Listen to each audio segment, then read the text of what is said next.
सच में पहनाएगी भाभी ननद को चूड़ा? आइए पूछते हैं इनसे, बताइए। पहराएंगे सच में। क्या चलन चल रहा है बताओ। चूड़ा पहराओ हैं? पूरी कहानी बताना। गोजाइन को चूड़ा पहराओ, चुंदड़ी उड़ाओ। उससे क्या होगा? रीति रिवाज चालीस।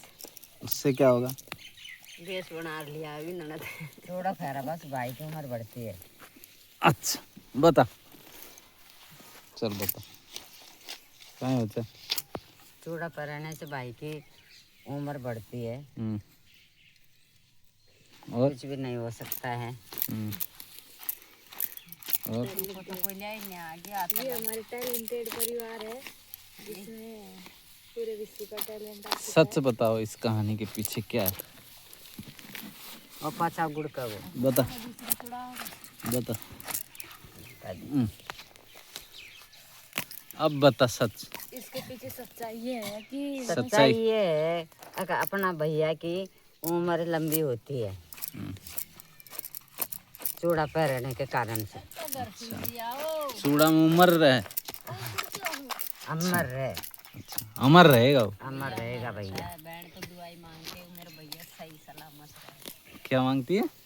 दुआ मांगते हैं मेरे भैया सही सलामत रहे। और कोई कारण? और कुछ नहीं। और एक कारण 100 रुपया का चूड़ा लेके 800 का 20 बना के ले आएगी। स्टार्ट कर। तो इस कहानी के बारे में आपने समझ लिया है दोस्तों। क्या समझ में आया आप लोगों को? क्या लगता है सच है या झूठी अफवाह है? सच है। आओ दोस्तों आपको कहानी के जरिए सुनाता हूँ। एक गांव में एक दुखीराम नाम का आदमी रहता था। कौन था? दुखीराम। अब वो दुखीराम किसी सज्जन के पास गए, ज्ञानी पुरुष के पास। तो उसने जाके पूछा वहाँ कि भाई साहब बताओ मेरे जीवन में दुख चल रहे हैं, तो उसका कोई समाधान हो सकता है क्या? तो ज्ञानी राम जी ने बताया कि हाँ बिल्कुल हो सकता है। वह क्या हो सकता है? तो एक काम करना, आज ही तेरी समस्या का समाधान हो जाएगा। आप ऐसा करना, हरिद्वार जाना, हरिद्वार जाके नहाना स्नान करना बढ़िया से। उसके बाद वहाँ कोई गधा दिखाई दे तो उस गधे का एक बाल उखाड़ के ले आना और लाके उसकी रोज पाठ पूजा करना, धूप दिया अगरबत्ती जलाना और पूजा पाठ करते रहना 21 दिन तक। लेकिन हाँ एक शर्त है। शर्त क्या है? किसी को बताना नहीं। तो दुखीराम वहाँ तो बोला ठीक है नहीं बताऊँगा। उसने जाके अपनी बीवी को बता दिया, बता के चला गया हरिद्वार। वहाँ जाके उसने वही काम किया, गधे का बाल उखाड़ा लेके आ गया। आके रोज़ 21 दिन तक वही पाठ पूजा करता रहा। तो तब तक उसकी बीवी ने गांव में किसी औरत के पास जाके एक को बता दिया कि मेरा पति को ऐसे ऐसे बताया, एक गधे का बाल लाना और लाके रोज़ पाठ पूजा करना, जिससे तुम्हारा ज़िंदगी सफल हो जाएगा।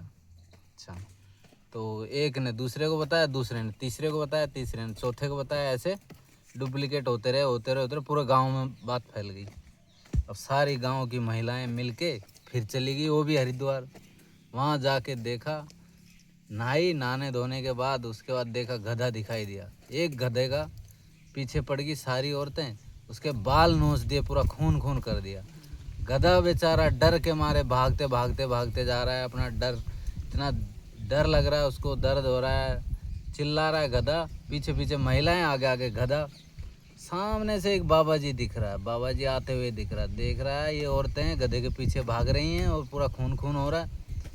तो उसने दिमाग लगाया बाबा जी ने, और ये तो बाल नोच रही हैं, तो बाल नोच रही तो ये तो गधा था, मेरा क्या होगा? मेरे भी तो जटा हैं, मेरे भी बाल नोच लेंगे तो मैं तो मर ही जाऊंगा। बाबा जी वापस उल्टे पैर भागे।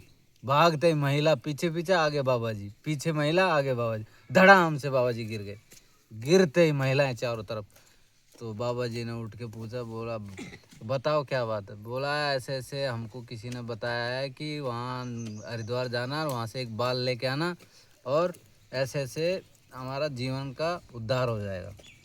तो बाबा जी ने उठ के समझाया, बोला ऐसा कुछ नहीं है, ये सब अफवाहें हैं, ऐसी अफवाहों में कभी नहीं पड़ना चाहिए। ऐसा कुछ भी नहीं होता है जिससे लोगों का जीवन सफल हो जाए। ऐसे अंधविश्वास और झूठी अफवाहों से बचना चाहिए, इससे लोगों की मौत हो जाती है, बच्चों पर असर पड़ता है। जो झूठी अफवाहों में और अंधविश्वास में कभी नहीं पढ़ना चाहिए। थैंक यू दोस्तों, मेरी कहानी कैसी लगी आप लोग मुझे शेयर करना, कमेंट करना और लाइक करना।